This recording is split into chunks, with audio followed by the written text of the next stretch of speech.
Assalamualaikum, halo semua.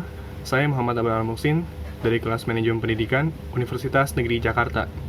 Jadi, pada video kali ini, saya ingin membahas mengenai salah satu cara bagaimana untuk mengatasi permasalahan terkait procrastinating atau yang bisa kita kenal sebagai penundaan.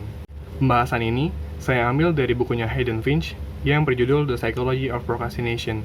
Topik utama yang akan kita bahas pada kali ini adalah bagaimana cara kita untuk memulai suatu hal. Faktanya, banyak dari kita melakukan penundaan hanya karena kita kesulitan untuk memulai sesuatu. Ketika kita ada keinginan untuk melakukan suatu hal atau menyelesaikan sesuatu, dan pada dasarnya hal tersebut bisa diselesaikan pada saat itu juga. Akan tetapi, seringkali dari diri kita justru mencoba mencari alasan-alasan tertentu untuk tidak melakukannya. Dalam buku ini, terdapat hasil studi psikologi terkait masalah tersebut, yang mana dengan hasil studi ini ditemukannya beberapa strategi yang dapat dilakukan untuk menghindari procrastination dan bisa memulai pekerjaan apapun. Yang pertama, sadar akan pikiran yang tidak membantu. Maksud dari pikiran yang tidak membantu ini adalah pikiran-pikiran yang akan mengalihkan kita dalam memulai tugas. Contoh, ketika kita mengatakan bahwa saya terlalu lelah untuk mengerjakan ini, aku bisa melakukannya besok, atau saya tidak punya cukup waktu untuk melakukannya.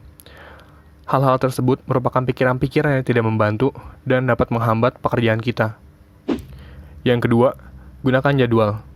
Dengan daftar acara atau kegiatan yang telah kita rencanakan untuk dilakukan pada waktu tertentu, ini akan membuat kita memiliki tujuan pada suatu waktu akan melakukan suatu hal. Dan tentu, ini akan menjauhkan kita dari penundaan. Yang ketiga, rubah tugas Anda. Ketika kita dihadapkan dengan tugas-tugas besar atau berat, seringkali kita sangat sulit untuk memulai mengerjakannya. Secara sederhana, strategi ini dilakukan dengan cara membagi tugas menjadi beberapa pecahan, dan dari setiap pecahan tersebut dilakukan pada waktu yang berbeda. Yang keempat, gunakan momentum. Momentum adalah salah satu strategi yang paling kuat untuk memulai pekerjaan.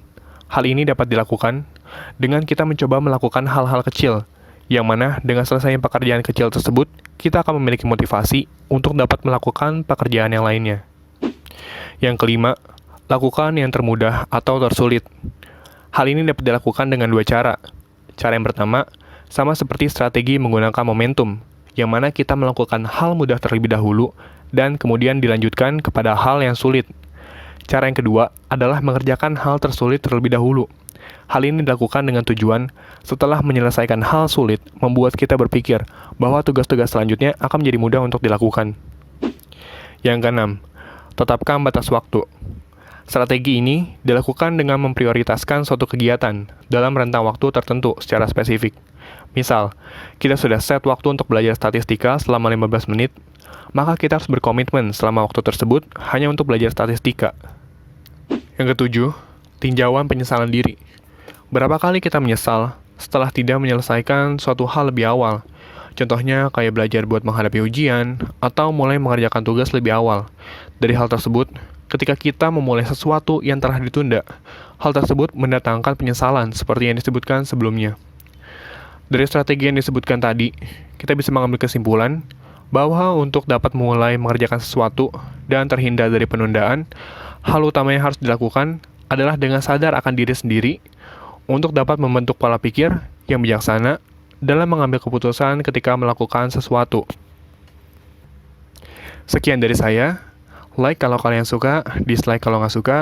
Bisa komen juga di bawah kalau kalian ada info-info menarik terkait masalah procrastination ini. Bye semua. Wassalamualaikum warahmatullahi wabarakatuh.